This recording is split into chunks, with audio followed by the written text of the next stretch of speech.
여러분 주말 잘 보내셨나요? 정태웅입니다. 날이 확 풀리면서 주말 내내 여기저기 나들이 다니시느라 월요일이 너무 빨리 찾아오진 않으셨나요? 그렇다면 저희가 준비한 즐거운 소식들과 함께 주말 저녁 기분 하루 더 내보는 건 어떨까요? 자, 오늘의 키워드는 고양이에게 생선을입니다. 금은빵에 금을 맡겼는데 들고 튀었습니다. 누가요? 금은빵 주인이 금 3,500톤, 시가 30억의 금이 사라졌습니다. 어디로 갔을까요? 뿐만 아닙니다. 무일푼으로 시집온 아내를 회사의 바지 사장으로 앉혀놨더니 남편이 바람 폈다는 누명을 씌워서 내쫓으려고 합니다. 이건 방법이 없는 걸까요? 무엇보다 가장 큰 배신감은요. 봄철 산불 조심 기간에 산림청장이 불타는 금요일을 보낸 것도 모자라 음주운전에 사고까지 냈습니다. 도대체 어떻게 해야 될까요? 자, 화는 잠시 가라앉히고요. 2월 23일 월요일 정태용과 함께하는 뉴스파이터 힘차게 달려보겠습니다. 60초 후에 돌아옵니다. 채널 고정.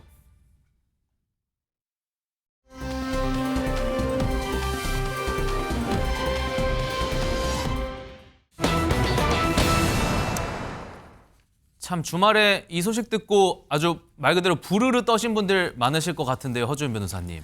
영상으로 일단 설명을 먼저 드리겠습니다. 네. 영상 보시면요. 지난주 금요일 밤 분당해안 교차로에서 벌어진 일인데 검은색 승용차가 보행 신호에 그대로 달립니다. 차에 치일 뻔한 시민 보셨죠? 황급히 피해서 아찔한 순간을 모면합니다. 사고 난 수준이에요, 저 정도면. 이렇게 10m를 더 간 차량은 버스와 SUV를 들이받고서야 멈춰서는데요. 참. 이 운전자의 정체는 더 놀랍습니다. 당시 산림청장이었던 김인호 전 청장이었는데요. 만취한 채로 운전대를 잡고 사고를 낸 겁니다. 제가 지금 저 영상 몇 번 보긴 했거든요. 봐도 똑같이 화가 나요, 하정은 평론가님. 너무 황당합니다. 지금 다른 사람도 아니고 산림청장 정도 되는 그러니까요. 고위공직자가 음주운전을 했다는 거거든요. 좀 너무나 지금 놀랍고 황당한 사건인데 지난 20일 밤에 10시 53분쯤에 벌어진 사건입니다. 당시 김인호 전 산림청장이 음주운전을 하면서 타고 온 저 차량이 보행자 신호를 위반하고 직진하다가 좌측에서 정상 주행하던 버스하고 SUV 차량하고 연쇄 추돌을 한 겁니다. 그렇게 추돌을 하면서 김 전 청장이 몰던 차량의 운전석 쪽이 심하게 부서지긴 했는데 사고 직후에 병원으로 이송된 사람은 없었습니다. 네. 김인호 전 청장은 사고 후에 경찰의 음주 측정에 순순히 응했고 그렇게 측정을 했더니 면허 정지 수준, 그러니까 면허 정지 수준이면 0.03%에서 0.079% 사이라는 뜻이거든요. 면허 정지 수준의 음주 측정 수치가 나왔고 경찰에 신분을 딱 물어보니까 김인호 전 청장이 산림청장이다라고 이야기했다고 합니다. 자, 조금 전 그 영상 보고도 많이들 화 나셨겠지만 이 영상 보면 더 화가 나실 겁니다. 마저 보시죠. 대통령의 말씀과 같이 산림청은 산불 발생 시 강력한 초동 진화를 위해 압도적, 선제적으로 진화 자원을 투입하고 있습니다. 24시간 비상 대응 태세도 유지하고 있습니다. 진화보다 중요한 것은 예방입니다. 산불은 막을 수 있는 재난입니다. 홍 교수님, 방금 지금 24시간 대응체제라고 그랬죠? 그렇게 얘기했죠. 이 술 먹고 음주운전하는 게 24시간 대응체계랑 조금이라도 연관이 있나요? 연관이 1도 없죠. 뭐 하는 행동인지 모르겠습니다. 저게 지금 그리고요. 어제 오늘도 지금 산불이 나가지고 아직도 완전히 진화가 안 지금도 되고 있잖아요. 난리예요. 예. 그런데 이 산림청장이라는 자가 정신을 어디다 팔고 다니길래 저렇게 술을 먹고 그것도 음주운전을 하고 사고를 내고 이게 있을 수 있는 일입니까? 일반 공무원이 그래도 저거는 일벌백계해야 됩니다. 그런데 당연하죠. 지금처럼 이렇게 위험하고 강풍 불고 날씨가 건조해서 산불이 많이 나는 시기에 저런 행동을 했다? 전 정말 기본이 안 된 사람이라고 개인적으로 생각을 하고요. 사실 봄철 되면 산불이 가장 많이 발생하는 시기입니다. 그래서 조심해야 되는 시기고요. 산림청장이 사고는 바로 그 다음 날부터 함양에서 큰 산불이 발생을 했고요. 오늘 국가소방동훈령까지 발령을 했습니다. 그리고 긴장하고 민감하게 대응할 시기에 산불 예방은커녕 본인이 불금을 즐기면서 음주운까지 한 이런 말도 안 되는 행태를 했기 때문에 저는 이거는 그냥 단순히 징계를 넘어서 국민적 분노를 불러일으키는 행동이라는 생각이 들고요. 사건이 발생한 다음 날 이재명 대통령은 이런 못된 행동을 한 김인호 산림청장을 직권 면직 조치했고 청와대는 앞으로도 각 부처 고위직의 법령 위반 행위에 대해 엄중하게 처리할 것이라고 밝혔습니다.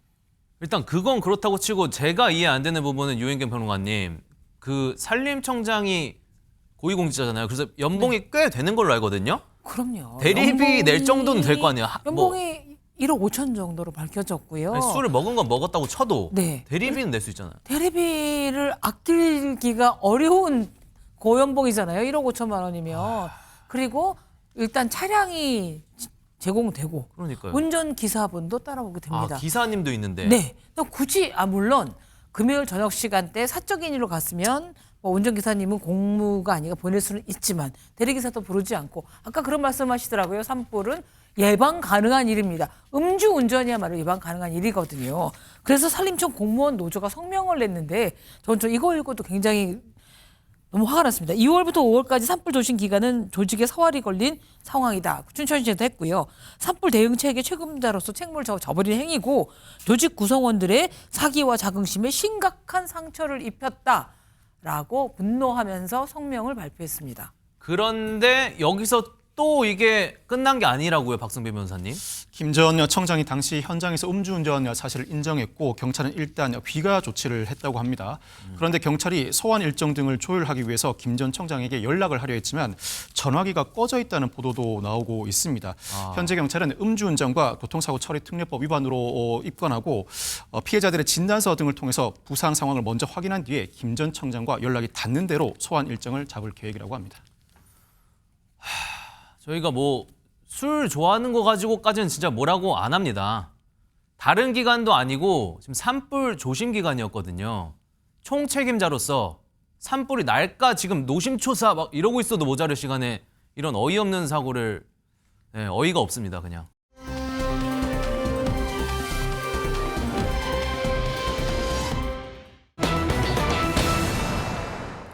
오늘 이 두 사람의 이름이 나란히 나오는 걸 보고 깜짝 놀란 분들 좀 많으실 것 같아요. 허주연 변호사님. 오늘 내내 온라인에서 이것이 난리가 났었는데요. 일단 시작은 포스터 한 장부터였습니다. 해당 포스터를 보시면 3.1절 기념 자유음악회라는 공연 제목이 있고 오는 3월 2일 일산 킨텍스 공연 날짜가 적혀 있습니다. 사회는 이재용 아나운서가 본다고 적혀 있고 무대를 꾸밀 가수들을 보면 태진아 씨를 비롯해 뱅크, 윤신혜 씨 등등 그야말로 이름만 들으면 알만한 유명 가수들이 참여한다고 되어 있습니다. 그런데 밑에 주관하는 주체를 보면 자유한길단이라고 적혀 있는 것을 확인하실 수 있는데요. 맞네요. 자유한길단, 그러니까 전 한국사 강사이자 유튜버로 활동하고 있는 전한길 씨가 주관하는 음악회라는 걸 알 수가 있죠. 그리고 이걸 보고 크게 화들짝 놀란 사람 누구였냐? 제일 위에 분홍색 자켓을 입고 사진이 찍혀 있는 바로 가수 태진아 씨였습니다. 그리고 급기야 전한길 씨를 향해서 고소할 거다라는 입장까지 내놓아서 논란이 되고 있습니다. 아니 일단 근데 상식적으로 봤을 때 태진아 씨의 얼굴이 포스터에 저렇게 떡하니 있다 보니까 뭐 나오겠다고 했으니까 얼굴이 들어간 거 아닐까 싶긴 한데요. 그리고 전한길 씨도 이렇게 말했잖아요. 얘기 들어볼까요? 이 보수 우리 우파 연예인들 아닙니까? 이분들에게도 공연 기회를 드리는 것도 좋을 거고요. 여러분들 이름이 널리 알려진 분이 누구 있습니까? 태진아 선생님 보이고 또 진행자분도 많이 알려진 그죠? 그 진행자분이고 너무나 훌륭한 연예인들 모셔가 우리 마음껏 또 박수도 치고 이 공연장에서도 또 윤어게인 외쳐보자고요. 한 번 더. 이렇게 나온다고 대놓고 홍보를 했는데 같이 윤어게인 외쳐보자. 지금 방금 그랬거든요. 진짜 이렇게 얘기가 된 거였을까요, 하재근 평론가님? 태진아 씨는 지금 윤어게인의 윤자도 못 들었다라는 입장입니다. 그러니까 공연에 이제 나가기로 한 건 맞는데 상황이 어떻게 된 거냐면 태진아 씨 입장은 행사 관계자가 나를 거짓말로 속였다라는 입장입니다. 태진아 씨 소속사에서 이제 정황을 이야기했는데 그 섭외 당시에 어떤 연예계 관계자가 태진아 씨가 운영하는 이태원 카페로 찾아왔다는 거예요. 네. 그러면서 한 얘기가 3월 2일 오후 2시에 킨텍스에서 하는 행사 출연 가능한가라고 물어봤다는 거예요. 그래서 태진아 씨가 스케줄 가능하다라고 대답을 했는데 태진아 씨가 문득 이제 의심이 들었다는 겁니다. 좀 있으면 지방선거인데 혹시 이 행사가 정치 관련 행사일까 싶어서 물어봤네. 태진아 씨는 정치 관련 행사 안 나가려고 그러니까 물어봤다는 거예요. 이거 정치 행사 아니냐 물어봤더니 그 연예계 관계자가 아니 킨텍스에서 하는 그냥 일반 행사다. 그렇게 답을 했다고 합니다. 그래서 그 공연에 나가기로 약속을 했던 건데 근데 바로 다음 날 태진아 씨가 들어간 이 행사 포스터가 SNS상에 막 퍼져나가고 또 이제 전한길 씨 유튜브 채널에서 태진아 씨가 우리 음악회에 출연한다고 얘기한다더라라는 얘기를 태진아 씨가 전에 들었다는 거예요. 그 얘기를 듣고 태진아 씨는 너무나 황당했다. 그렇게 이야기를 전했습니다. 당연하죠. 분명히 방금도 정치 행사 아니냐고 그 워딩을 말을 한 건데 지금 태진아 씨 말이 맞다면 지금 너무 황당하고 어이없을 것 같아요. 박성배 변호사님. 이 태진아 씨는 물론 소속사 측도 이 관계자에게 시정을 요청했지만 이미 포스터가 온라인상에 퍼져 나갔다고 합니다. 소속사 측은 태진아 씨가 이 행사에 출연하기로 했다는 건 전혀 사실이 아니라고 하면서 정치적 행사를 일반 행사라 속여서 일정을 문의한 관계자를 명예훼손으로 고소 고발할 예정이라고도 밝혔습니다. 뿐만 아니라 정확한 사실 확인도 없이 유튜브 방송으로 태진아 씨의 사진을 사용한 전한길 뉴스에 대해서도 법적 대응을 준비 중이라고 하는데 태진아 씨는 그동안 숱한 정치권의 럽콜이 있었지만 단 한 번도 응하지 않았고 앞으로도 정치적 행사에는 출연할 의사가 전혀 없다는 것을 다시 한번 말한다고도 덧붙였습니다. 자, 태진아 씨 입장은 일단 완전히 이해가 갑니다. 그런데 궁금한 건 만약에 이걸로 그래서 명예훼손 고소 고발을 저렇게 하는 게 가능할지에 대한 부분이거든요. 일반 행사라 속이고 포스터에 무단 도용을 하였다는 취지인데 포스터에 사진을 부착한 행위 그 자체로 외부적 명예를 훼손할 소지가 있어야 명예훼손으로 처벌할 수 있습니다. 즉 이 행사와 관련되었던 것 자체로 외부 명예가 훼손되었다는 취지에 이르러야 하는데 그 정도 수준인가는 다소 의문의 여지가 있습니다. 다른 설명 가치가 부과되지 않은 이상은 명예훼손으로 처벌하기엔 다소 난점이 있고 그럼에도 불구하고 고소 고발을 감수하겠다는 취지는 속았음을 강조하겠다는 의사로 엿보여집니다. 어찌 됐건 이렇게 됐으면 뭐 전한길 씨 지금 모르지 않을 거 아니에요, 이 상황을 최진봉 그렇죠. 교수님. 알고 있죠. 그래서 전한길 씨 입장에서 입장을 냈는데 이건 전한길 씨 일방적 입장이라는 말씀 먼저 말씀을 드리고요. 예. 행사업체로부터 태진아 씨가 출연한다는 내용이 담겨 있는 포함되어 있는 행사 안내 포스터를 받았다. 그리고 출연진 소개를 방송에서 한 것뿐이다라고 본인은 얘기하고 있고요. 아마도 태진아 소속사 측에서 단순 음악회로 알았다가 전한길 주체로 알고는 정치적 외압이나 부담 갖고 이렇게 대응하는 듯하다라고 입장을 밝혔습니다. 그럼 최진봉 교수님은 네. 이런 전한길 씨의 말을 어떻게 들으셨을까요? 저는 좀 이해는 안 돼요. 이게 예를 들어서 정치적 외압이라고 그러는데 태진아 씨가 정치적 외압을 받아가지고 그걸 안다고 그랬을까요? 아니 전한길 씨가 지금 얘기하는 걸 들어보면 국민들의 상식과 맞지 않은 얘기들을 하잖아요. 예를 들면 아까도 얘기했잖아요. 윤 어게인 외치자고. 콘서트장에서 왜 그런 걸 합니까? 그럼 콘서트의 목적 자체가 윤 어게인을 외치겠다는 거 아닙니까? 그런 분위기를 띄우겠다는 거잖아요. 그걸 거기에 본인은 모르고 가서 태진아 씨든 이재용 씨든 만약에 사회를 보고 노래를 불렀어 봐요. 어떻게 되겠습니까? 모든 사람들이 이 사람들도 윤 어게인 외치는 사람이라고 생각하지 않겠어요? 그렇죠. 아니 자기가 동의하지도 않고 거기에 대해 상식적으로 이해도 안 되는 윤석열 어게인을 외치는 게 과연 타당한 일입니까? 지금 사회에서? 그런데 연예인들은 이미지로 먹고 사는 분들인데 이런 행사에 잘못 참석했다가 만약 노래 한 곡 불렀는데 뒤에서 얘기 안 하다가 끝나고 나서 뒤에서 한마디 해도요. 그분도 같이 묶이는 거예요. 네. 이런 행동을 하면서 사과를 해야죠. 이번 얘기도 보면 태진아 씨한테 반인은 잘못 없다. 그냥 행사 주최 측에서 행사 업체로부터 명단 받아가지고 읽었을 뿐이다 이렇게 얘기하는데요. 실수한 거 맞잖아요. 확인도 안 하고 이렇게 하면 안 되는 거죠. 네. 저는 사과가 있어야 되는데 사과하지 않은 모습도 대단히 잘못된 행동이라는 생각이 듭니다. 유독 더 흥분하셨는데. 네. 예. 그런데 여기서 끝이 아니라고요. 박성배 하재근 평론가님 또 다른 보이콧들이 있다고 들었어요? 네, 그 행사 그 포스터에 보면 여러 사람이 이제 등장하는데 네. 뭐 그중에 몇몇 분들이 잇따라 지금 나는 몰랐다라고 이야기를 하고 있습니다. 네. 일단 태진아 씨부터가 그 출연 섭외 과정에서 속았다라고 네. 법적 대응하겠다라는 입장이고 이재용 아나운서가 사회 본다고 돼 있었는데 이재용 아나운서도 행사 내용에 대해서 나는 설명을 못 들었다. 정치적 행사에 나는 참여할 생각이 없다라고 해명을 했고 네. 정찬희 소프라노로도 이 공연에 출연하지 않는다라고 해명했습니다. 이쯤 되면은 이제 이게 음악회가 될 수 있는지 여부를 좀 따져봐야 될 것 같아요. 요인경 평론가님. 네, 전한길 씨는 저 연예인도 아니고 공연 기획 전문가도 아니기 그렇죠. 때문에 굉장히 그 부분에 무지할 수도 있고 문외한이니까. 그리고 이제 공연 기획자에게 부탁을 했는데 문제는 공연 기획자가 공연의 성격을 제대로 안 하고 근데 3.1절 기념 음악회라 그러고 출연료도 선지급을 한 걸로 알려졌습니다. 제가 이재용 아나운서에게 전직 기자지만 한번 취재를 해봤더니 모르는 분이지만 3.1절 음악회 시간 가능하면 하다. 또 금방 입금해 주는데 문제는요. 안 알려줬다는 겁니다. 행사의 성격을. 근데 이제 전한길 씨는 이렇게 반박을 합니다. 공연도 정치 색깔에 따라서 눈치를 봐야 되냐? 이건 이재명 정권 치하의 현실 서글픔 뿐이다. 그럼에도 불구하고 포기하지 않는다. 아무도 안 오면 저 혼자서만이라도 윤석열 만세 목 놓아 외치겠다라고 했거든요. 근데 이게 왜 이분들이 발을 빼는지를 정확히 모르시는 거죠. 정치 색뿐이어서가 아니고요. 진보건 보수건 좌건 우건 음악회 할 수 있습니다. 그러면 말씀을 하셨어야죠. 혹시 앞으로도 하신다면 정확하게 행사의 색채를 알려줬으면 이런 뒷담화는 없었을 것 같아서 안타깝기도 합니다. 콘서트 여는 거 자유죠. 자유인데 저 정도 규모의 공식 행사였다면 정확한 행사의 뭐 취지, 목적 정도는 최소한 공유가 당연히 이루어져야 했지 않았을까요?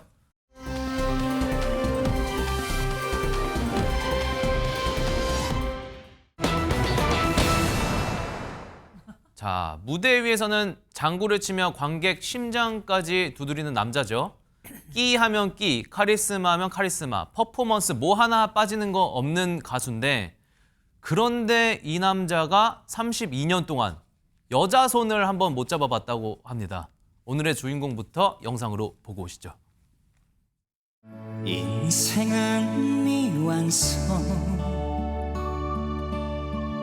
쓰다가 많은 편지 그래도 우리는 곱게 써가야 해 나는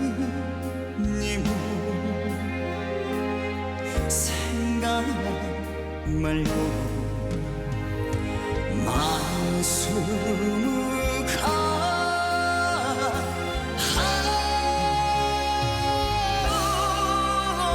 솟아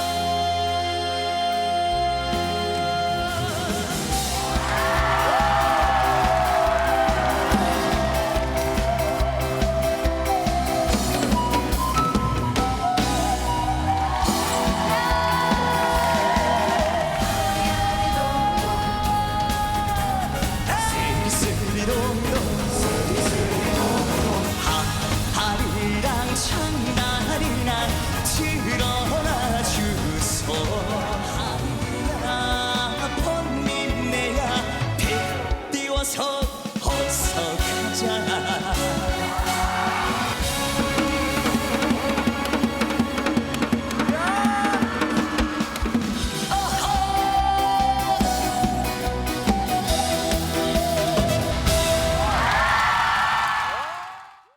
와, 네. 일단 최진봉 교수님, 저 네. 잠깐 저희 너무 빠져 있어가지고 예. 괜히 장구의 신이 아니네요. 그러니까요. 누가 봐도 장구의 신이라고 얘기할 수밖에 없죠. 저렇게 자유자재로 장구를 다룰 수 있는 사람이 몇 명이나 되겠어요. 그런 점에서 의미가 있다고 보는데 사실 화려한 퍼포먼스 그리고 뛰어난 가창력으로 많은 인기를 누리고 있죠. 박서진 씨가. 그렇죠. 박서진 씨의 위상이요. 그러니까 처음 데뷔했을 때는 비교가 안 될 정도로 달라졌다고 하는데 아하. 몇 가지 예를 들어드릴게요. 박서진 씨가 뭐라고 그랬냐. 정말 바쁠 때는요. 하루에 행사를 6개까지 했다. 6개. 6개. 그리고 바쁜 일정 때문에 헬기를 탄 적도 있어요. 헬기. 이동하려고. 그러니까 지방 가고 이러면 빨리빨리 움직여야 그렇죠. 되잖아요. 그 정도 헬기를 타고 다니면서 공연하는 사람들이고요. 우리는 그냥 버스 타고 지하철 타고 다니는데 여기 있는 분들은 저도요? 퍼주면서 빼고 무명으로 행사할 때는요. 벌 때 출연료가 10만 원, 20만 원 정도 받았대요. 근데 지금은 한 200배 정도 받는데요. 그보다. 그러니까 얼마나 위상이 달라진지를 볼 수 있는 하나의 사례가 아닌가 하는 생각이 듭니다. 야, 200배가 말이 됩니까? 박성민 변호사님, 근데 200배 뛰어오른 몸값만큼 또 화제된 게 있다고요. 바로 성형 고백이 화제를 모았습니다.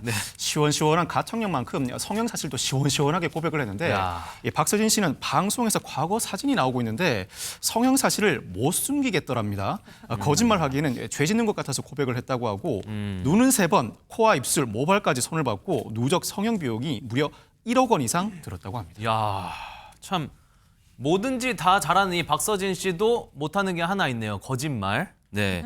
이번에도 정말 솔직담백하게 본인의 이야기를 털어놨다고 하는데요. 한번 만나보고 오시죠. 사실 성형보다 이게 더 놀라웠어. 어떤 거요?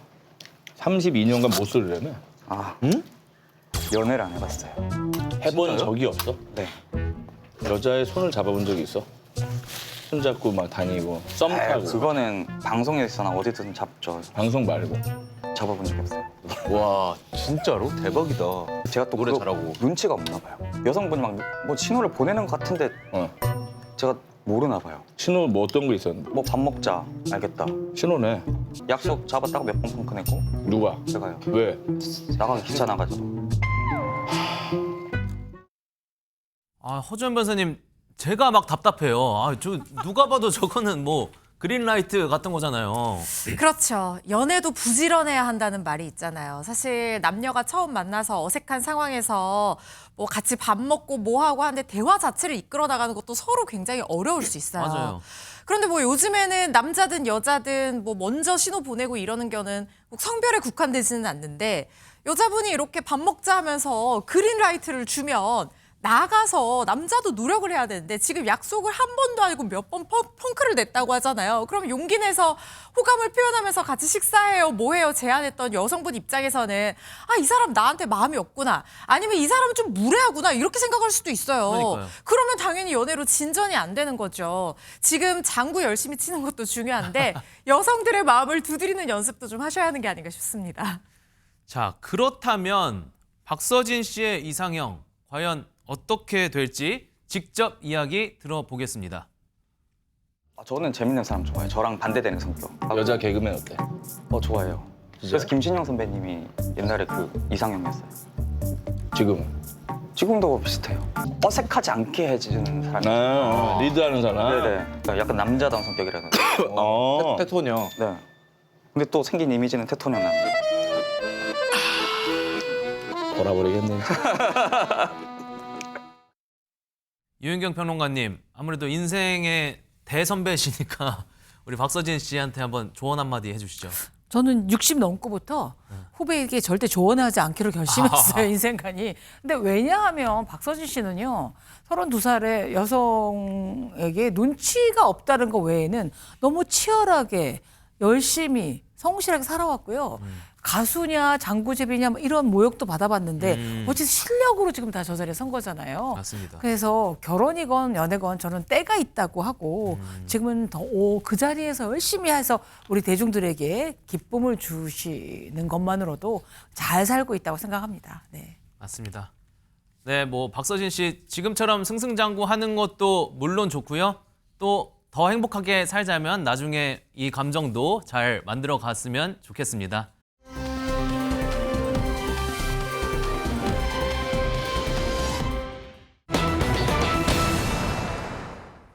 허주연 변호사님, 제가 알기로도 김광규 씨 분명 미혼이었는데 사랑하는 사람이 생겼다는 거예요? 뭐예요? 그거는 지금 말씀 못 드리고요. 물음표로 일단 남겨두고요. 김광규 씨 얘기를 지금부터 해볼 텐데 현재 58세이십니다. 하지만 여전히 로맨스를 꿈꾸고 있는 솔로라고 하는데 그 여보가 누군지는 궁금하시죠? 네. 좀 이따 나옵니다. 지난 2022년에요. 인천 송도에 14억 원대 아파트를 매수를 하면서 인생 첫 자가 마련에 성공한 것으로 기쁜 소식을 전해줬던 김광규 씨입니다. 당시 56년 만에 생애 처음 내 집 마련에 성공했다고 해서 많은 국민들이 축하해주고 같이 기뻐해주기도 하셨는데 당시 아파트 가격 굉장히 비쌌죠. 그런데 이 럭셔리 하우스가 신혼집 되는 것 아니냐라는 얘기가 나올 수밖에 없죠. 여보 뭐 이런 얘기가 나오니까요. 그렇죠. 하지만 김광규 씨 일단 그때로부터 4년이 흐른 지금도 무려 50평에 가까운 이 집에 여전히 홀로 살고 있다고 하는데 그럼 제목의 여보 대체 누구냐? 그러니까. 숨겨둔 연인이라도 있는 것이냐? 근데 솔로라고 했는데 궁금하실 텐데요. 영상으로 확인해 보시죠. 때 등에 파서 붙이고 이런 거 뭐 땅바닥에 해놓고 이렇게 붙이는 거 조기 정상이고 그 다음에 이제 좀 지나면 이제 지방 촬영 끝나고 집에 차가운 집에 들어갈 때 아무도 없을 때 냉기가 느껴지는 게. 예, 그게 이제 2단계. 2단계. 그 냉기를 깨기 위해서 여보 나왔어라고 외칠 때. 혼자 아무도 없는데? 예, 예. 공허하게? 3단계. 아무도 없는 여보, 거 알면서 여보, 그냥. 여보 나왔어 막 이렇게 외치고. 예. 너 왔나 이렇게 외치고. 요즘은 이제 갑자기 이제 집에서 이제 밥을 3끼 다 해 먹을 때가 있어요. 가끔. 예. 밥 먹다가 우두커니 설 때가 있어요. 그냥 아무 이유 없이. 갑자기 확 와닿는데. 네. 마지막쯤에 숟가락을 딱 멈추고 내가 지금 뭐 하는 거지? 때가 있어요. 네, 그럴 때가 있어요. 평론가님, 저희도 이제 팬여분들끼리 상황극 정말 많이 하지만 네. 이렇게 슬픈 상황이 있을까요, 정말? 가끔 있어요. 아, 그래요? 저 56세시라고 했는데 저 연세 혼자 사시는 분 그렇게 혼잣말을 하더라고요. 아. 중얼중얼. 일어나면서 아이고 아프다 하고 일어나시기도 그것도 하고. 어떻게 보면 다 하나의 예, 상황극들이다. 거울 보고 강귀야 잘 있니? 뭐 이런 얘기도 하신다는데 어쨌든 본인 생각엔 통장에 입금도 되고 뿌듯하고 차량도 잘 맞춰서 집에 들어가면 왔어 이러면 된장찌개 냄새가 나야 마땅한데 그렇죠. 아무도 없으니까 저렇게 여보 나왔어라고 아. 하시는 것 같은데요. 그런데 사실은 알고 보면 김광규 씨가 방송에서 흘러갔을 뿐이지만 너무 러브라인이 많이 있었습니다. 예를 들면 가수 김한선 씨 팬이라고 그래갖고 또 화제가 됐고요. 배우 조미령 씨, 또 김성경 씨 등등 유명 연예인들하고 러브라인이 있었는데 특징이 뭐예요? 전부 섹시하고 이쁜 여자들이에요. 네. 어쨌든 뭐 소문이긴 하지만 소문이라도 저렇게 났습니다. 저 중에 한 분한테 여보 나왔어 했으면 참 좋을 텐데 걱정입니다. 네. 자, 여기에 또 새로운 러브라인이 생겨났다는 소문이 지금 들리거든요. 한번 영상 볼까요? 소개팅 제안이 들어온다. 김광규, 김대호. 이야. 나는 당연히 김광규. 비교도 안 돼? 뭐야? 왜냐면 나 외모 안 봐. 에이. 미안합니다. 야, 이겁니다. 그게 아니에요. 제가 고등학교 때까지는 나쁘지 않았어요. 예. 한때 전교에서 제일 잘생겼다고 얘기 들었는데. 진짜 외모는 너무 잘생겼어. 내가 외모를 보고 했다가 성형돈을 만나갖고. 그때 외모 많이 보셨나 봐요. 네. 예. 이제는 그런 거 안 봅니다. 화이트데이에 함께 하고 싶은 남자 김광규, 김대호. 하나, 둘, 셋. 김광규. 얘기했잖아. 김광규? 나 외모 안 본다 얘기했잖아. 아니 그 말 안 하셔도 돼요. 그 말 안 하셔도 돼요. 최진봉 변호사님, 최진봉 교수님, 네, 저 네. 정도면은 선택 안 되는 게 낫지 않을까 싶기도 한데. 뒤에 말만 없었으면 괜찮았을 텐데. 어쨌든 어렸을 때 보니까 잘생겼었어요, 실제로. 네, 맞아요. 예. 그 사진 보니까. 근데 사실 스스로는 자신이 없었다고 그래요. 근데 그 사진만 보면 전교에서 가장 잘생겼다는 말을 초등학교 때부터 들어왔다고 합니다. 이해는 돼요. 지금은 이제 앞쪽 머리가 조금 없어서 그렇죠. 그런데 머리카락이. 근데 숱도 지금 많고. 옛날 머리도 숱도 많고 저 정도면 훈남이죠. 그렇죠. 그런 얘기를 많이 들었다는데 사실 이제 김광규 씨는요. 다른 사람들에 비해서 비교적 늦게 배우 생활을 시작했다고 그래요. 아까 사진 군 사진 나왔잖아요. 장기 근무를 했대요. 군의 직업군인으로. 직업군인으로 갔는데 제대 후에는요. 당장 돈을 벌어야 한다는 생각에 택시기사 일도 하고 대기업 영업사원으로 근무를 하기도 하고 이렇게 했대요. 그리고 나서 30살 때 연기를 처음 배우기 시작을 했다고 합니다. 몰랐어요, 저거는. 근데 그 연기를 배우게 된 동기가 뭐냐면 사실 이렇게 얘기하더라고요. 30살에 너무 앞만 보고 달려온 것 같아서 인생을 리셋해야겠다는 생각에 전국 일주를 하던 중에 배우 해볼까? 라는 생각이 들어서 연기를 배우게 됐고 배우를 시작하게 됐다. 이렇게 얘기하고 있습니다. 참 이렇게 늦게 시작했더라도 결국에는 배우로서 이렇게 꽃을 피우신 김광규 씨. 그래도 절친들 사이에서 혼자만 녹총각은 아니라고 하죠. 영상 만나보겠습니다. 지상렬 씨 같은 경우는 16살 연하인가? 그렇죠. 요즘. 그분하고 지금 연애하신다고. 진짜. 또 이를 악무신데. 이악 물고. 아니 기사만 난 거지 결혼을 하시는 건 아니잖아요. 아니 그 방송용으로 얘기한 거 아니야? 프로그램으로 얘기한 거 아니야? 실제로 사귄다고? 예. 그건 못 봤어요. 지금 마음이 어떻습니까? 지금 마음이 심정이 어떠세요? 찢어집니다. 그러면 남는 게 이서진 씨 하나인데. 네네. 야, 그럼 이서진 씨까지 가시면 어떡해요? 걱정 안 하셔도 됩니다. 이서진 씨는 약간 독신주의자. 진짜요? 예, 그냥 혼자 사는 걸 좋아하기 때문에. 든든한 동생이네 그러면. 네, 믿을만한 동생. 그럼요. 제가 영상 나오면서 아직은 혼자이신 하재근 평론가님 표정을 유심히 지켜봤는데요. 혼자인 게 뭐 어때? 뭐 그런 식의 표정이셨어요, 제가 봤을 때는. 네, 1인 가구 전성시대입니다. 그러니까 과거에는 모두가 이제 가정을 이루어야 된다는 고정관념이 있었는데 요즘 이제 가구 구성 형태가 다양해지는 시대고 다양한 삶의 형태를 이제 인정하는 분위기로 가고 있거든요. 혼자서도 뭐 여러 가지 삶의 무슨 뭐 취미 같은 거 이런 걸 즐길 수 있는 시대가 됐는데, 그러니까 나는 괜찮다, 나는 괜찮다 그러면서 자가 가스라이팅을 하면서 살아가고 있습니다. 오늘 무슨 뭐 사랑이 필요한 분들 특집 같기도 한데 아까 박서진 씨에 이어서 김광규님, 네. 늦지 않았습니다. 좋은 짝 만나시길 바라겠습니다.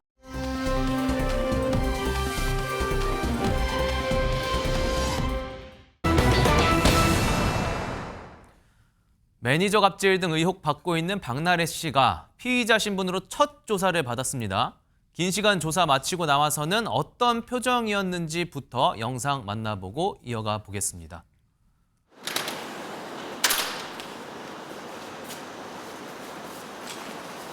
오늘 조사에서 어떤 점 소명하셨습니까? 우리 조사관님들 질문에 성실하게 조사에 임했고요. 사실대로 질문에 다 답했습니다. 매니저 갑질 혐의 인정하십니까? 그건 뭐 조사를 통해서 차후에 또 밝혀질 부분이라고 생각합니다. 매니저들에게 술잔 던진 적 있습니까? 일단은 오늘 조사관님 조사에서 성실히 또 임했고 사실이 아닌 부분에 대해서는 또 바로 잡아야 되고 또 아마 바로 잡을 예정일 것 같습니다. 네, 일단 저의 불편한 사안들로 다시 한번 심력 끼쳐드린 점 사죄드립니다. 매니저들이 어떤 부분 거짓말이 하고 있다고 보시나요? 그건 아마 수사를 통해서 밝혀질 부분이라고 생각합니다. 제가 말씀드리기에는 조심스러운 부분입니다. 네. 그래도 딱 보면 지금 늦은 밤인 것 같고 시간은 들어갈 때는 포토라인 안 썼었는데 나올 때 기자들 질문에 대답을 했어요. 그래도 최진봉 교수님. 네, 7시간 정도 조사를 받았고요. 90도로 허리를 굽혀서 인사하면서 사과의 말을 처음으로 했습니다. 사실 그동안 많은 분들이 누리꾼 사이에서도 그렇고 사과나 자세한 설명이 없었다 제대로. 그래서 비판이 맞아요. 좀 많이 있었거든요. 근데 그런 진정성이 부족하다는 그런 논란을 지난번에 영상으로만 한번 이제 입장을 밝히고 말았는데, 그런데 오늘 이제 사과하는 모습을 보이면서 아무래도 그런 여론이 안 좋아지고 악화된 부분에 대한 어떤 변화를 추구하려고 했던 것으로 보여지고요. 현안에 대해서는 대부분 다 말을 아꼈습니다. 정확하게 본인의 의사를 얘기하기보다는 조사관은 다 얘기했다. 수사를 통해서 밝혀질 문제다. 이 말은 제가 그냥 해석하는 겁니다. 이거는 모르지만 사실은. 양쪽 의견이 다르다는 얘기를 하는 거예요. 만약에 일치된 의견이었다면 저렇게 얘기하지 않죠. 수사를 통해서 밝혀질 겁니다. 직접적으로 나는 그런 적이 없습니다. 이렇게 얘기 안 하잖아요. 그거는 뭔가 검찰에서도 증거나 이런 부분 일정 부분 확보된 게 아닌가 하는 생각이 개인적으로 듭니다. 그래서 물론 결과야 최종적으로 수사 결과가 발표돼야 되겠지만 조사를 받고 나오면 검찰이나 경찰이 어떤 증거를 갖고 있는 여론도 파악하게 되잖아요. 네. 또 상대방이 어떤 얘기를 했는지도 파악하게 되니까 제가 볼 때는 그런 점에서는 약간 그 논란이 될 수 있는 사안들이 좀 많이 있는 게 아닌가 하는 개인적인 느낌은 받았습니다. 그리고 우리가 처음 해명 영상 올릴 때와는 확실히 뭔가 달라진 표정도 읽을 수 있었는데 자리를 떠나면서는 또 이런 말도 남겼어요. 들어보실까요? 지금 공방 벌이고 있는 전 매니저들에게 할 말 없습니까? 없습니다. 오늘 조사에서 어떤 질문 주로 받았습니까? 네, 어머니랑 죄송합니다. 전 남자친구를 소속사 직원처럼 월급 주신 거 맞습니까? 그 지난주 경찰 출석 예정이었는데 어떤 이유로 연기한 겁니까? 불법 약물 투약 혐의 인정하십니까? 한 말씀만 더 해주십시오. 조심히 한 말씀만 들어가세요. 부탁드리겠습니다. 정말 새해 복 많이 받으세요. 무리를 빚었거나 뭐 어떤 논란이 지금 확산되고 있는 연예인의 경우 굉장히 이렇게 뭐 창피한다든지 좀 이렇게 부끄러워하면서 자리를 애써 빠져나가는 모습들을 저희가 쉽게 볼 수 있는데 저런 박나래 씨 모습 어떻게 봐야 될까요? 하지근 평론가님. 박나래 씨 얼굴 표정이 꼭 저게 무슨 시상식 입구에서 한 인터뷰라고 해도 믿을 정도로 밝아요. 밝은 표정이고 시적이 미소 띈 표정인데 네. 저 미소가 자연스럽게 나온 미소인지 아니면 그냥 이렇게 사전에 작정을 하고 일부러 카메라 앞에서 미소 띈 표정을 지은 건지 아마 후자일 가능성이 높지 않을까 하는 생각이 드는데 저 미소 띈 표정을 보고 이제 누리꾼들이 엄중한 상황에 부적절한 태도다라고 이제 비판을 하기도 했고 반대편에서는 결백에 대한 자신감이 저런 자신감 있는 표정으로 표출이 된 것이다 이런 얘기를 하기도 했었는데 아무래도 이제 박나래 씨가 지난번에 해명 영상 올렸을 때 굉장히 딱딱하게 굳은 표정이라든가 그런 말투 때문에 비판을 많이 받았었거든요. 네. 그때 이제 굳은 표정으로 비판을 많이 받았다 보니까 이번엔 정반대로 조금 밝고 부드러운 표정을 지으려고 한 것이 아닌가. 너무 극에서 극으로 가면서 이번에도 좀 저런 표정이 논란이 되게 된 것 같습니다.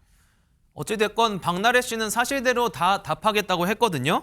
근데 답했다고 했는데 그런데 나오는 거 봤을 때는 아직도 밝혀야 될 게 많은 것 같아요. 허주현 변호사님. 그렇습니다. 지금 총 8가지 혐의로 강남서와 용산서에 이 사건이 계류되어 있는 것으로 알려지고 있는데 지금 강남경찰서에서 수사 중인 부분은 특수상해 부분과 의료법 위반 그리고 마약류 관리법 위반 등 혐의를 같이 보고 있는 상황이거든요. 그런데 이날 조사에서는 특수상해 혐의 위주로 조사가 이루어진 것으로 알려지고 있습니다. 그리고 경찰이 같은 날 면허 없이 박나래 씨에게 차량 등에서 수액 주사 또 항우울제 제공했다는 의혹을 받는 주사 이모 씨도 불러서 조사를 마친 상황이거든요. 양측의 의견이 지금 엇갈리고 있습니다. 박나래 씨는 의사인 줄 알고 이 진료를 받았다라고 하고 있고 주사 이모는 의사가 아닌 걸 알고 주사를 맞았다라고 주장을 하고 있는 상황인데 설령 박나래 씨가 환자로 치료를 받으면서 무면허 의료행위의 어떤 처벌 대상이 직접적으로 되기 어려운 상황이라고 하더라도 주사 맞는 장소를 제공했다든가 아니면은 재료를 제공했다든가 하는 적극적인 방조 혐의가 인정이 된다거나 아니면 의사가 아니라는 사실을 알고 주변 지인들에게 소개를 해주면서 이른바 소개비를 받았다든가 이건 그냥 가정입니다. 이런 것들이 있다고 하면 방조 혐의가 적용될 가능성도 있기 때문에 이런 부분도 수사가 이루어져야 될 거라는 생각이 들고 특히 지금 처방받은 약물들이 마약류 관리법에서 금지하고 있는 약물이고 오남용으로 인한 중독 가능성이 있다고 하면 그 부분도 처벌 대상이 될 수 있고요. 대리 처방이 있다고 하면 그 경위까지도 조사할 것이라는 생각이 듭니다. 네, 정말 뭐 잊을만 하면 등장하는 이슈 같아요, 이제는. 이 이슈인데 이제는 좀 뭐라도 밝혀졌으면 좋겠습니다.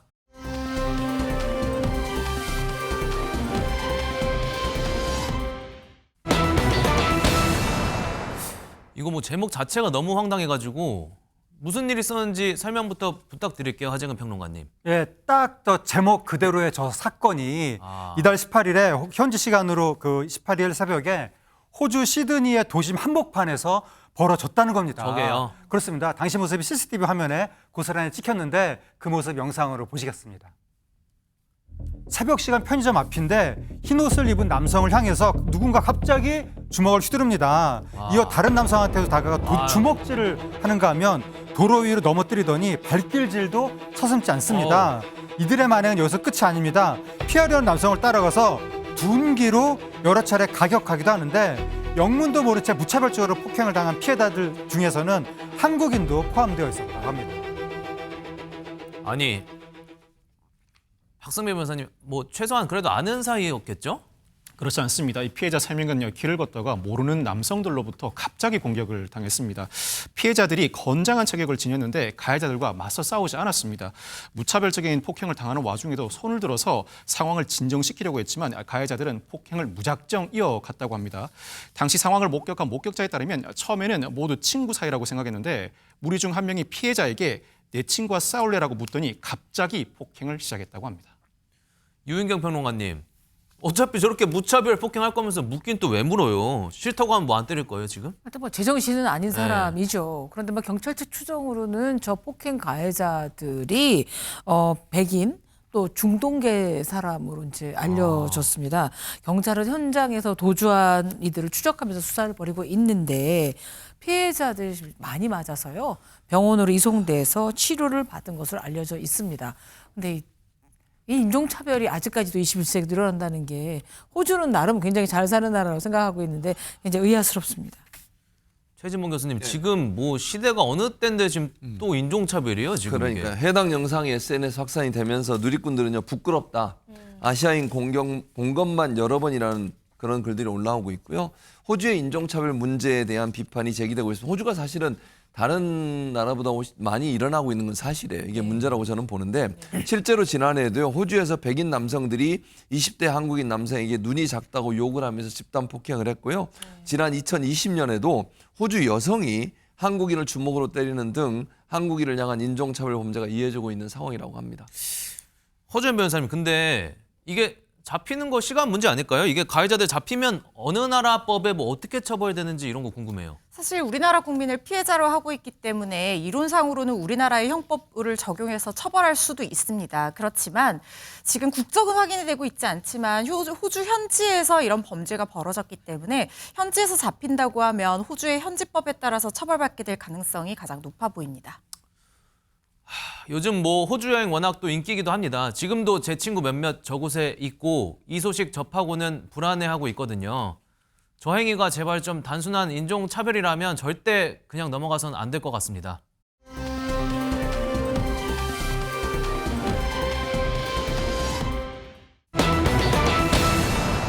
박성배 변호사님, 제목에서부터 황당함 묻어나는데 이건 또 무슨 일일까요?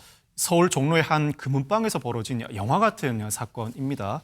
한 시민이 갖고 있던 금으로 목걸이를 만들려고 종로의 한 금은방에 문의를 하는데 이 손님이 $10돈으로 세공비가 얼마나 되나요? 라고 질문을 하자 금은방 주인이 세공비 15만 원으로 총 50만 원이 들어갑니다. 라고 답변을 합니다. 이에 따라서 손님이 황금 열쇠 5돈으로 택배를 보내는데 그런데 금은방 주인 돌연 잠적해버렸다고 합니다. 하재근 평론가님, 또 느낌이 좋지 않아요. 네, 그 종로 금은방이면 많은 손님들이 이용하는 곳이거든요. 그럼요. 피해자가 또 있다고 합니다. 예를 들어서 어떤 이제 피해자는 최근에 금값이 오르니까 투자용으로 금괴를 사야 되겠다라고 생각한 거예요. 그래서 11억 원을 송금했다고 합니다. 하지만 금괴는 받지 못했고 돈도 돌려받지 못했다고 합니다. 또 다른 손님은 50돈 금팔찌하고 30돈 금 목걸이를 주문했는데 목걸이는 받았다고 하는 거예요. 근데 50돈 팔찌는 약속 날짜가 지나도 여전히 받지 못했다고 합니다. 아이고, 진짜 듣는 우리도 이렇게 황당한데 피해자들 어떨까요? 직접 이야기 듣고 오겠습니다. 1월 4일 날 계약을 하고 1월 27일 날 제품을 받기로 했어요. 가게가 또 워낙에 오래된 데고 종로에서 또 유명한 데잖아요. 꿈에도 생각 못했죠 뭐. 최진봉 교수님, 저게 그러면은 근데 이 금은방 가게 통째로 접고 그냥 튄 거예요? 그게 아닙니다. 이게 사실을 알게 되면 더 놀라우실 아니에요? 텐데요. 무슨 사실 이 배경에 무슨 얘기가 있냐면요. 네. 일단 해당 금은방은요. 본인 소유 매장이 아니었어요. 그러니까 지금 저 전화 받고 뭐 판매하고 이러고 했던 사람 있잖아요. 이 사람은 본인 소유 매장을 갖고 있는 사람이 아니에요. 어떤 사람이냐? 지인의 가게 일부를 빌려서 따로 영업을 해온 것으로 전해졌습니다. 속인 거죠. 그러니까 사람들을. 간판이 있었지만 법적 기반은 불분명했던 그런 가게를 운영하면서 사람들을 속여왔던 거죠. 유인규 평론가님, 뭐 자기 가게가 아니라고 했어도 이게 이 짓이 말이 되나요, 진짜? 진짜 말이 안 되죠. 현재 해당 금은방 주인에게 피해를 주인이라고 해야 될지 뭐라고 해야 될지 호칭이 좀 애매하지만 피해를 입었다고 주장하는 사람들은 50명에 달합니다. 예, 그리고요 피해 규모도 또 어마어마한데 금 3,500돈으로 현 시세로는 30억 원이 넘는 거죠. 요새 금값이 비싸 보니까 이렇게 왜 금은방에 가서 슬쩍 훔쳐오는 소식은 우리 뉴스파이터 전해드렸는데 이렇게 주인 행사하면서 이런 신종 사기범이 나타난 것 같아서 안타깝습니다. 박성배 변호사님, 안 그래도 지금 요새 금 얼마나 예민한데 이거 꼭 잡아야죠, 이거는. 이 금은방 주인은 지난 12일에 금과 현금을 들고 사라졌습니다. 그런데 이 사건이 언론에 보도된 직후인 지난 21일에 경찰에 자진 출석을 했습니다. 이에 경찰은 이 금은방 주인을 붙잡아서 정확한 피해 규모는 얼마인지, 금은 보관하고 있는지, 이미 처분해서 현금화한 것은 아닌지 등을 집중 조사 중입니다. 이어서 경찰은 사기 혐의로 금은방 주인에 대한 구속영장을 신청했고 검찰도 구속영장을 청구한 것으로 확인됐습니다. 이제는 뭐 금 이제 하다 정말 금은방 주인까지 범죄를 저지릅니다. 기가 차네요, 정말.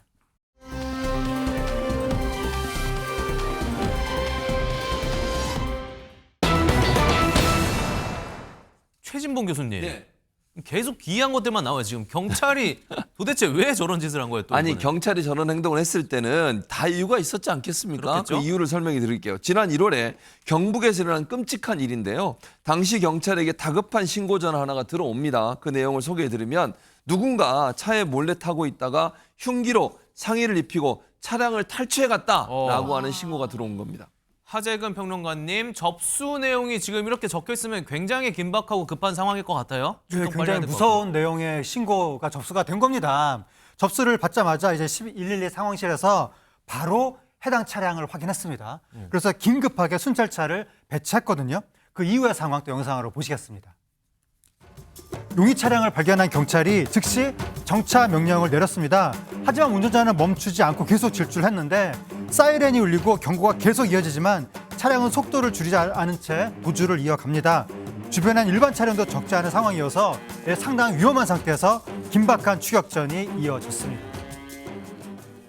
야, 박성배 변호사님 지금 주변에 딱 봐도 저렇게 차도 많고 지금 일단 사고 위험 자체가 높거든요. 한시가 급파하는 상황인데 경찰이 과연 용의자를 검거할 수 있었는지 영상으로 보고 오시겠습니다. 자, 신호에 걸려서 잠시 멈춘 용의 차량. 경찰 이때를 놓치지 않습니다. 일단 형사 차량이 전방을 차단하고 동시에 여러 명이 하차해서 순식간에 포위를 하는데요. 문을 열라고 경고하지만 이 운전자 차량을 움직이면서 저항합니다. 더 지체하면 위험하다고 판단한 경찰 주먹으로 운전석 창문을 가격합니다. 물이 파편이 튀고 문을 열어서 운전자를 강제로 끌어냅니다. 저희 뭐 영화에서 보던 그 뭐 배우 마동석 씨 뭐 이렇게 주먹 맛 보는 뭐 그런 느낌이에요, 지금. 굉장히 뭐 멋있는 장면이기도 하고 굉장히 좀 무서운 장면이기도 한데, 허주연 변호사님, 지금 저 용의자는 그렇다면 죄목이 몇 개일까요? 제가 대충 세봐도 좀 될 것 같은데. 근데 이제 지금 나온 영상으로만 봐서는 일단 강도상해죄를 생각해 볼 수가 있을 것 같습니다. 그러니까 어떤 강도의 기회에 피해자에게 상해를 입히고, 물론 상해의 고의까지 범행 경위상 인정이 돼야지만 강도상해죄가 인정이 될 테지만, 저렇게 흉기를 미리 준비해서 기다리고 있다가 상해를 입히고 차량을 탈취해 갔기 때문에 이 부분은 강도상해죄로 엄벌에 처해질 거라는 생각이 들고, 그리고 도주 경위가 지금 영상에서는 자세히 나오지는 않았지만 만약에 이 과정 중에 과속을 했다거나 신호 위반을 했다거나 하는 부분이 있다고 하면 당연히 그 부분에 대한 불이익 처분도 받을 수가 있어 보이거든요. 이 부분 강도상해죄만 하더라도 법정형이 7년 이상이기 때문에 상당히 중형에 처해질 가능성도 있어 보입니다. 그러면 운전자 만약에 입장에 넘어갔을 때 저 운전자의 경우에는 좀 이 형량을 좀 낮추려고 하려는 어떤 시도가 이루어질 수도 있나요? 이거는 제일 중요한 것은 피해자와 합의를 보고 반성하는 내용의 어떤 반성문도 제출하고 선처를 구하는 것이 굉장히 중요할 거라는 생각이 듭니다. 일단 피해자에게 상해를 입혔고, 그리고 차량을 강취해가는 부분이 성공을 한 상황이기 때문에 피해자의 합의가 처벌을 형량을 결정하는 데 굉장히 중요한 부분일 것 같고요. 그리고 만약에 상해의 고의가 없었다면 그 부분을 주장해 볼 수도 있을 것 같은데, 이 부분은 주장한다고 다 받아들여지는 것은 아니기 때문에 대응 전략상으로는 가해자 입장에서는 취할 수 있을지언정 온당한 전략인가 하는 생각은 좀 들지는 않습니다. 네, 잘 들어봤습니다.